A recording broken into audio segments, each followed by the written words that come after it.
Do you like to binge watch TV? Did you know you could binge listen to podcasts? Head over to electronicmediacollective.com, where they have podcasts for days. You like podcasts about wrestling? They have that. Do you like podcasts about TV and film? They have that. Do you like podcasts about horror? EMC has that too. Do you like comedy? Do you like books? Guess what? They've got you covered. Head over to electronicmediacollective.com. Pick your favorite podcast today. This is a warning to all living mortals. Moose will release 13 of the most terrifying interviews of horror onto the world.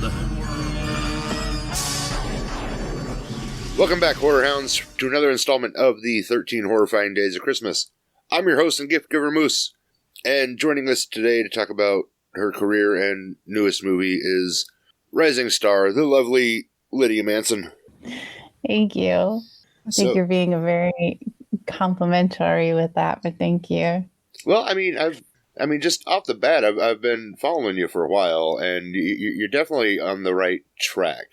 You know, each movie's a little has a little bit more meat behind it. Each role is a little bigger, and so I mean, you're getting more and more roles, so you're definitely on the right trajectory, and you have the potential. I mean, well, thank you. Just from a viewer standpoint, you have you draw people in. Oh, that's so sweet. Thank you. I appreciate that. What got you interested in acting? Honestly, I really just fell into it. It wasn't like, it was never part of my plan. It was not like a dream growing up or anything. I even still have moments where I'm like, why am I doing this? It's, but a friend of mine was cast in an indie film and I was supporting it just to support her. So I was following it, and the director of the film, he had posted that he was looking to fill a couple roles. She told me to go for it, so I did. And here I am. And I mean, I'd say you haven't looked back, but I mean, let's face it, every time we set our sights on a career path, at some point we always look back. Whether I still don't really feel of it as like a career. I don't know. I'm still learning like a lot, and I don't do a ton of projects. So I just try to learn as much as I can on each one to bring to the next one. Maybe one day it'll be a career. I don't know. We'll see. There is one thing that I've noticed that you do very well, and no. And I was wondering how taxing it was. You have a very convincing, like blood-curdling scream. Oh. And I was just like, as I watch these projects, and like it's not one of those where it's dialed back and it has to be amplified later. Like, it is a legit, like, belly scream. And I was curious if that's, like, taxing the next day, or if you've, learned how to do it to where, like, it doesn't tear up the throat and all that stuff. I just kind of go for it. I don't really think about, like, how I was going to feel the next day or anything. But a lot of those like emotional scenes, they are very taxing, like even in the moment. Like we're going to be coming and talking about the Vord in a little bit. And I had some very emotional scenes in that. And, you call cut and you're still like in the moment and everybody's like, oh my God, are you okay? Are you okay? Are you okay? And I'm like, I'm fine. I just need a minute to bring myself back down, but you just kind of go into like a dark place, and it's very taxing. It takes a toll. Well, I can imagine. And I mean, listeners know that I've covered Reunion from Hell 2 a lot, from like early on in marketing to as recently as like July. And, I've talked with Hayden about it a bunch, and, even she'll tell you that, every time I talk about it, your emotional breakdown scene in that movie is one of my favorite scenes, because it's so believable. It's relatable. and it's real. You're not. It doesn't feel like you're watching a movie at that point. It feels like you're watching somebody have a legitimate breakdown or a response to what's happening in that moment, and it really pulls you in. I appreciate that. I did the worst thing, which was, of course, look up reviews. And I was listening to a podcast that somebody had done on Reading from Hell 2, and they had said how I was just like a toss away character and not memorable, and how my crying was overacting. And I really let it get to me for a while. And I'm like, you can't do that in this business, because there's always going to be someone that says you're not doing it right or doing it well. So I appreciate you saying that. Well, I mean, and I've told you before, you definitely deserve it. I mean, it's unfortunately, like you said, everyone's always going to have a negative opinion about something. Yes. And that's where it kind of falls, where not everything's for everyone. Mm-hmm. And I think in this instance, Reunion from Hell probably wasn't that person wasn't the target demo for Reunion from Hell. Having done a couple live screenings of Reunion from Hell, I can tell you the live audiences were drawn into your character and that scene as well. That makes you feel better. So, yeah, for every one hater, from my personal experience, there's at least 2 people that really latched on to, if not the whole character, at least that specific scene, because that's a very relatable. I mean, hell, I just went through it myself. Just had a mental breakdown not that long ago. I'm so sorry. It's so hard. Life gets to you after a while. It does. It really does. So, and that's one of the things I like. I find I'm liking more and more about indie films is they're more relatable and almost more real than big studio films, and the actors and actresses are bringing more of their own personality to the roles. Mm-hmm. And I think, at least I've always been under the impression that you guys almost have to. And I wanted to ask, in all these different roles, how much of you has been the role and how much was just written out on page? So I would say for most of the roles I've had, there's maybe only been 1 or 2 that I didn't really feel that closely connected to. But I would say a good 90 to 95% of roles I've had, I feel like we're just me in a different form, if that makes sense. Obviously we get the script, we get the words, but they don't mean anything until we say them. And a lot of times, just because it's written on paper one way, I always check and make sure it's okay with the director. Because in Reading from Hell 2, for instance, when we first get to the log cabin, I had a line, and I talked to Hayden about it, and I said, Hayden, I was like, if I say this line the way it's written, I was like, it's going to come off very sarcastic, and I don't want it to, because I'm like, I don't talk that way. It's not like a sentence that would come out of my mouth. And when I was rehearsing it and trying to say it, it was coming off very sarcastic, and that was not what the intention of the sentence was supposed to mean. So I was able to change it to fit more of me into it, to make it seem more believable. So I try to do that with a lot of my roles, is just, even changing a word or 2 helps a lot with the meaning of a sentence in a script. And it's great that a lot of directors allow you to do that. Honestly, I haven't come across a character of yours yet that I don't like. So thank you. It is interesting, though, to see you on screen as opposed to this and our online interactions, because this and our online interactions, you're soft spoken, you're reserved, you're this quiet, almost timid person, and then you're on screen and you're this confident, just powerhouse badass, and it's all right, it's there somewhere. Right now, there is no confidence. There's zero. I always laugh because you have to have a social media persona. And, people always tell me, oh, you seem so cool, blah, blah, blah. You do all these things. You must be so fun. And I'm like, I am very sorry to disappoint you. I was like, I was like, you're going to be very disappointed when you meet me in person. I was like, because I am very quiet. I am more of an introvert. It takes me a minute to like go up and talk to people.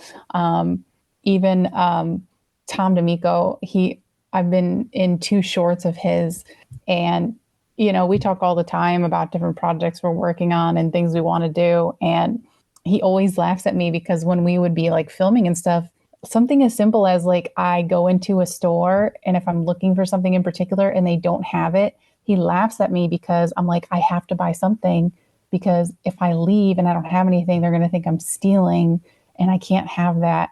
And like, that's just who I am as a person. So it's great that you think I have confidence on screen, which I guess is the point, but in reality, it is far from that. I'm very self-conscious. I am very soft-spoken. I get told all the time that I'm a low talker. So I try to be conscious of that when I'm filming and talk a little bit louder, but I am naturally pretty quiet. Well, I'll say it definitely does stand as a testament to your acting ability to basically bring out this whole other side that isn't you. Because, we've been, chatting on and off online now for since Reunion from Hell 2 started. And, it's your short messages, just very calm. And like I said, you're a very reserved, timid person. And just even communicating here. But then you get to seeing you on screen and, you're this, regardless of the role, you're this like strong, confident female character, and it's just like, well, shit. Okay, cool. That's not the person I've been talking to. It's difficult. I guess when I'm filming, believe me, I'm beating myself up in between each and every single take. I'm like, oh man, I messed up that word. I shouldn't have looked that way. I should have been doing this, and I guess I always feel like I have something to prove in each scene, in each film, and each thing I do. I feel like I always have to prove myself, and to not only like the audience, but to myself that like, am I supposed to be doing this? Like, I always have that in the back of my head. Like, so I guess that's what I'm trying to prove. And now it's gotten even difficult because, the last couple of years I've changed a lot physically. So nobody even recognizes me anymore. And they're like, who are you? And it's just getting very difficult because I ask myself the same question now. I'm like, I don't know who I am anymore. Like, I look completely different. I sound different. I feel like it's just, I'm not the person I was a couple of years ago. And I'm sure in a couple of years, I won't be the person I am now. And it's just, how life goes. Yes, but the looks were a conscious decision, and it good for you. Thank you. I've been trying the same thing for the last 15 years, and it hasn't exactly paid off. So it's very difficult. It took me a very long time to get serious about it. And I ended up, for anyone that has no idea what I'm talking about, over the last 2 years, I'd lost 100 pounds.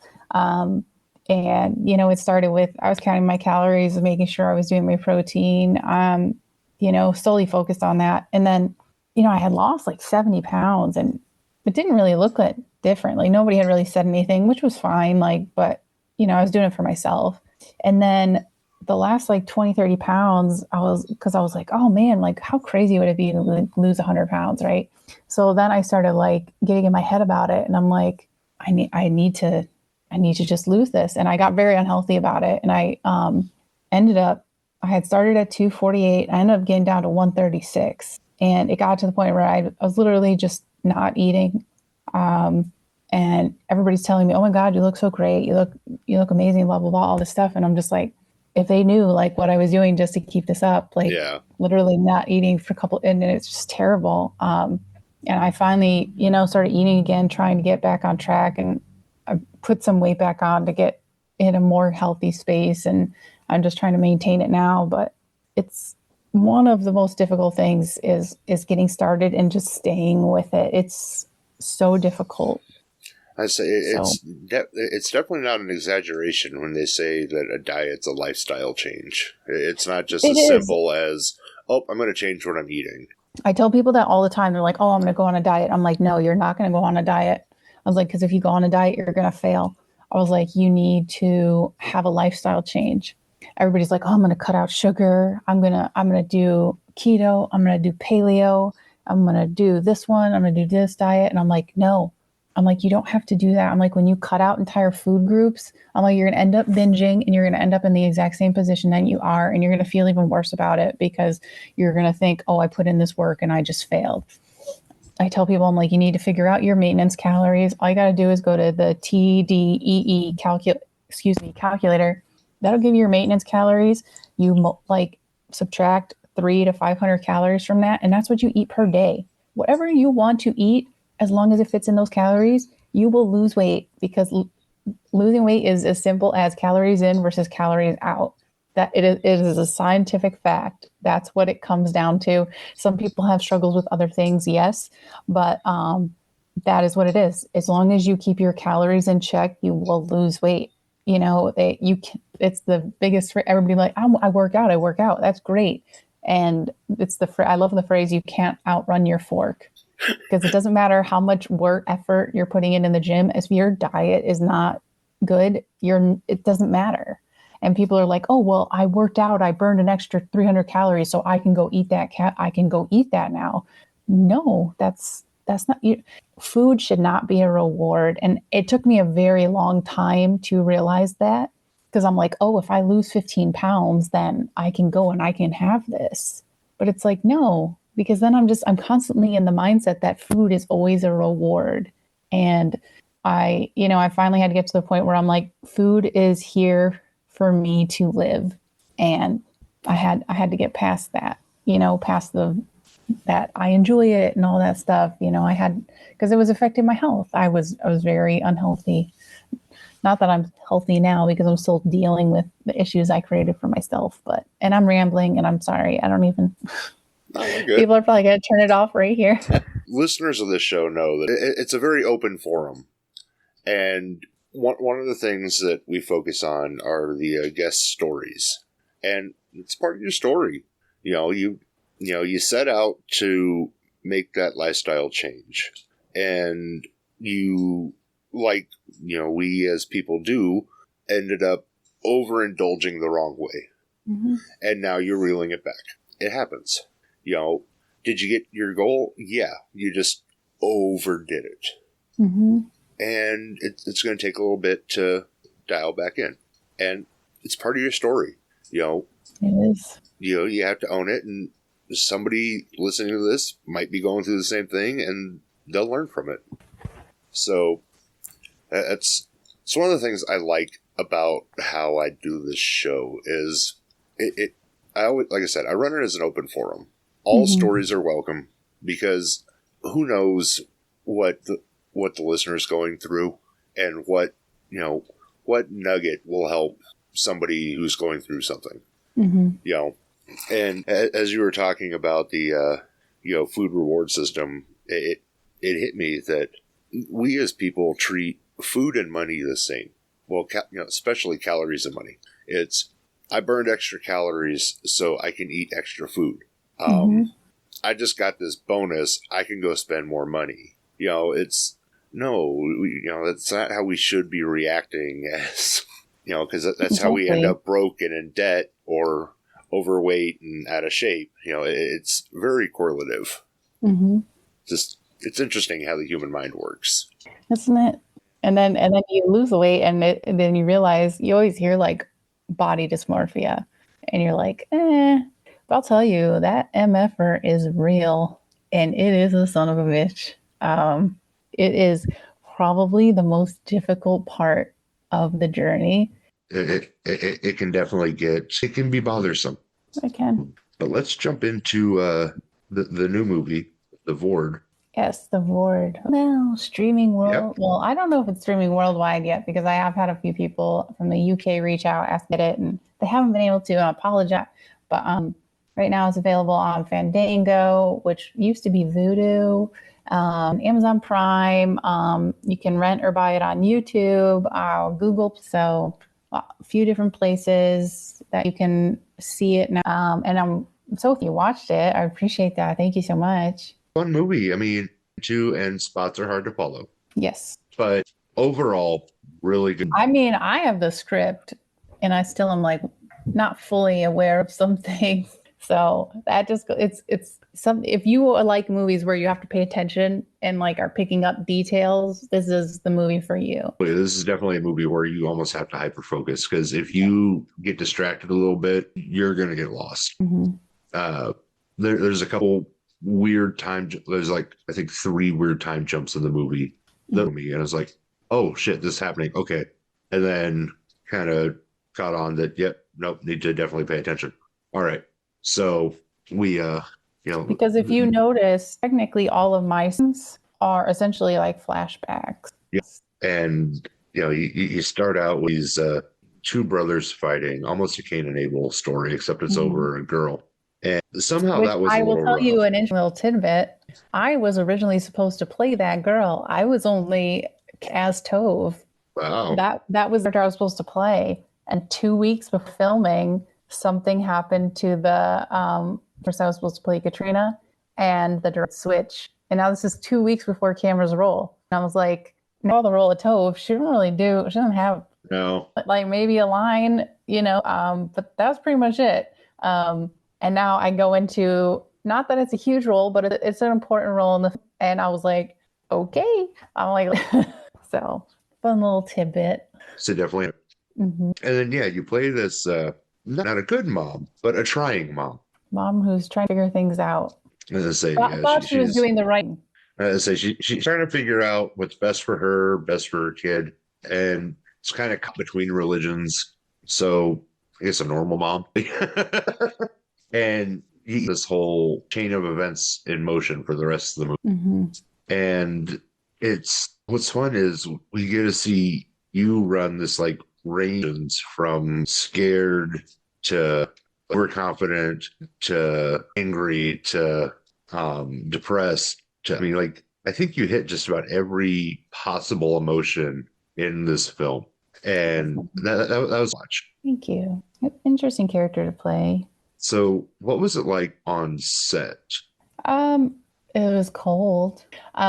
So I was very lucky because we actually filmed about half an hour from my house. So I at least got to go home to my bed every night.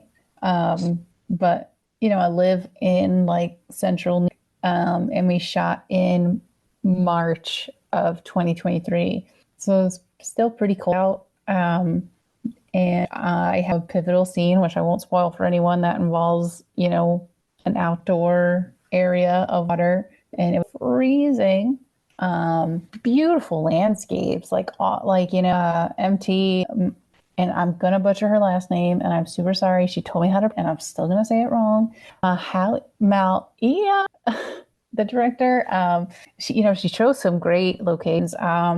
Some awesome areas that we filmed in, old churches, like really great place. So really beautiful. Like when we were filming, it was great because, for instance, Reunion from Hell 2, we most one location, so to be on films where you're going to these different places is interesting. Filming in one location too, we can trick the viewer into thinking that you have these different places that aren't there, as opposed to when you're going to all these different places. So, it's interesting on both sides. Well, and, you mentioned the set locations, and the shooting locations, gorgeous. And she did a phenomenal job picking where this is going to be shot at. And, when you're watching an independent film, you expect hiccup. Whether it's, some of the dialogue's a little choppy, some of the acting's a little rough from time to time. But as a whole, the production, the cinematography, the overall acting, everything in this movie was notch. I mean, as a team. Yeah, we had a lot of very talented people on set. Steve Walenda, he is the guy with the beard. This was, first time being literally almost everybody but one person on set. Actually, one guy is in the film who played Jordan, by the actor name is Sixto. He's actually a friend. He was the only person I knew. And when I was watching Steve like play his character, I don't know if you've ever watched the show One that they had on ABC.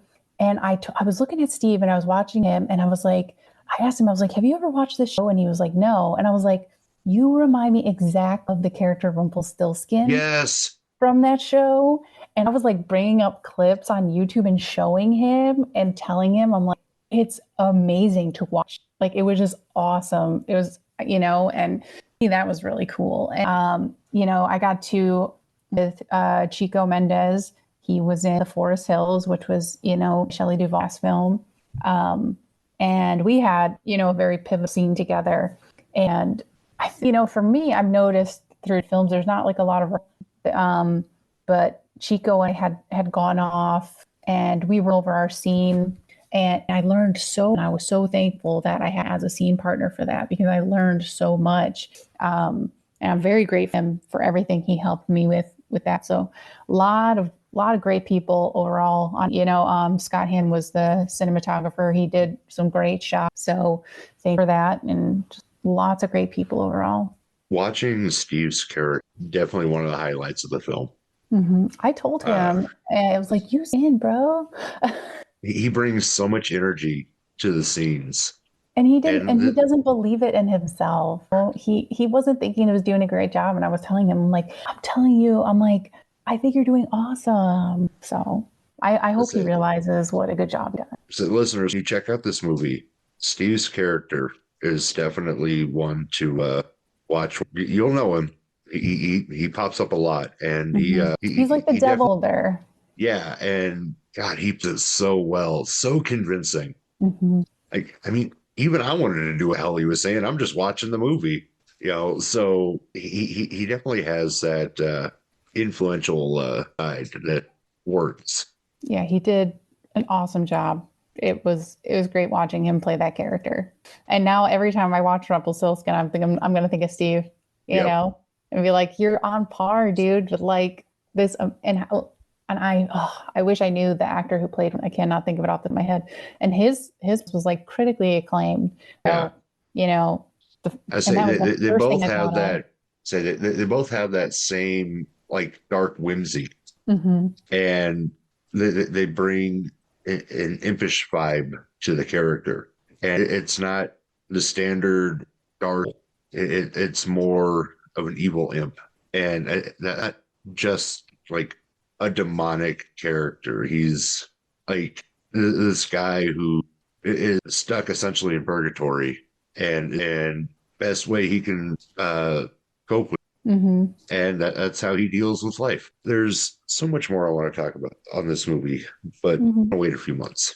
You got it. A few months from now, let's sit back down and we'll do a deep dive into this movie after people have had watch it. Well, and, MT, the director, she's actually she's going to be doing for the Vord. I don't know if it's like a prequel or after, or I don't know exactly, but she is working on it. So there will be more to the story. Questions will be answered. When we did the first screening and people were asking questions, they're like, well, what wanted you to have those questions at the end of it? So keeps you engaged. Yes. I'd say it is a very open-ended ending. And you're just like, because you're not quite sure, is it a happy ending? Is it a sad ending? It's an ending. And you're like, well, shit. And I watched it twice just to make sure I didn't like miss something at the end. I'm like, no, that's how it ends. Okay, cool.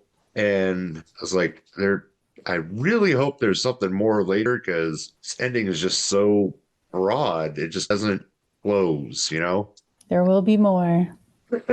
So where can listeners keep up to date with the projects you have coming out? So I will tell anybody that, if they're going to watch the Vord, the director had come up with like a contest of sorts. So if you take a selfie of yourself, Vord on in the background, upload it to your Instagram, your Facebook, and You can tag the Vord Instagram, you can tag the Vord Facebook group, and whoever photo has the most likes or hearts or, reactions at the end, which will be January 1st, the number one person of a chance to be in the series, the limited series. So if anybody's interested in that, the opportunity is out there. And then you can check out .com for anything, but for anything related, Facebook tends to be like my biggest social media platform. I try to get on the Instagram. Really, I'm trying to be more on that. I'm working on it. So Facebook is Lydia Manson, and the Instagram is Lydia Manson 88. I have a tick, Lydia Manson 88. I don't post a lot on there. I post video funny every once in a while. I finished a film in August called Camera X. I actually got to be a director, so I was behind the camera a lot, which was a real learning experience. And then I had a short role at the end of the film. Next year, I will be in a film called Caught in My Eye, I'm sorry. And it's a horror film by a director called William Instone. And it's about the Goldilocks killer. And just to show you like Will gets in his films, the wig for Goldilocks killer, he's actually had blonde-haired women actually cut off hair, and he has used that to help make the wig in the film. Yes, so very interesting. And then on another project, it's called Hell's Gate. I get to be assistant director on that, so I'm super excited about that. It's becoming a much bigger film than I think any of us had intended it to be, which could be good and could be bad. And then I get to play the character of Kelly. But Hell's Gate it's a cult. It's about a cult, basically the extension of the Charles Manson family. So it's taking place later on. So I kind of made it to like where Helter Skelter ended for Manson.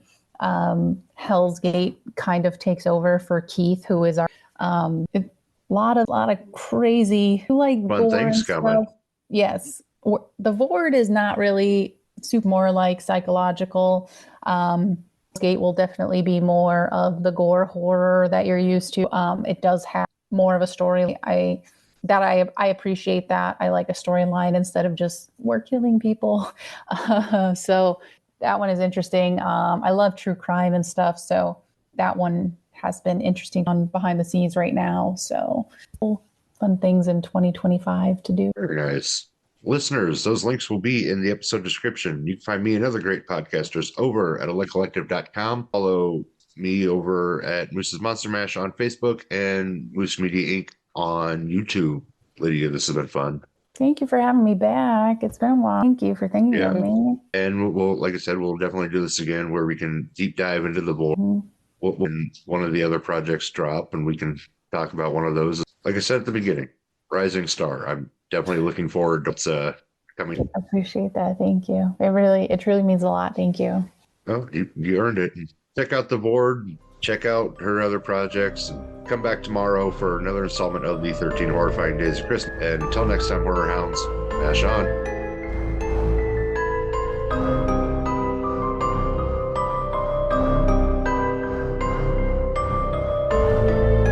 This has been Moose's Monster Mash. Come back for more chills and thrills if you dare. Has